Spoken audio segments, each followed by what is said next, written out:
اس میں ایک چیز سمجھ نہیں آ رہی کہ دیکھیں 1800 کلومیٹرز کا ڈسٹنس ہے، یعنی اتنا تو قطر کی اپنی بھی تو کچھ ٹیکنالوجی ہے نا سر، ایسے بھی تو نہیں کہ بالکل ہی کوئی کوئی سٹون ایج میں تو نہیں بیٹھے نا، وہ استعمال خود نہیں نا کر رہے، وہ امریکن سارے کا سارا اس کو مینیج کر رہے ہیں. جہاز سے جہاز اڑتا ہے آج کل پتہ لگ جاتا ہے، اتنا بھی تو بیکورڈ ملک نہیں ہے نا، کچھ تو ان کو بھی اندازہ ہوگا یا نہیں تھا. چوئی صاحب کا بھی کامنٹ لے لیں پھر ساتھ ہی اکٹھا جواب دیجیے گا. جی چوئی صاحب.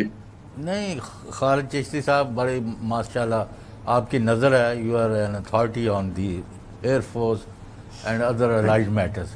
اب یہ میں جو دیکھتا ہوں کہ جو اسرائیل اور اس کے حمایتیوں نے اور حواریوں نے اور اس کے بیکرز اور پشرز نے کیا ایران کو گھٹنے ٹیکنے کے لیے، وہ اس میں ناکام رہے اور اسرائیل کو بڑی زبردست قسم کی، اگر ٹوٹل شکست نہیں ہوئی تو بہت بڑے پیمانے پر ان کو ناکامی اور شکست کا سامنا کرنا پڑا. اب یہ نیتن یاہو اور اسرائیل اور اس کے جو حمایتی ہیں، اب کبھی یمن پر، کبھی شام پر، کبھی لبنان پر، کبھی حماس پر، کبھی غزہ کی تباہی، یہ کر کے کہ نہیں ہماری گنڈا گردی ویسے ہی قائم ہے، ہم جس کو جب مرضی کا ٹارگٹ کر سکیں.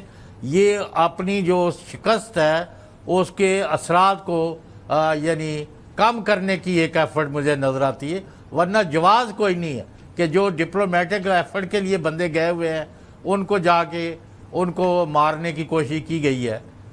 دس is most ridiculous aspect of Israel. سے تو خیر کی کبھی کوئی توقع رہی نہیں ہے، جو اب بھی اس کی حمایت یا اس کے بالکل صحیح ہے.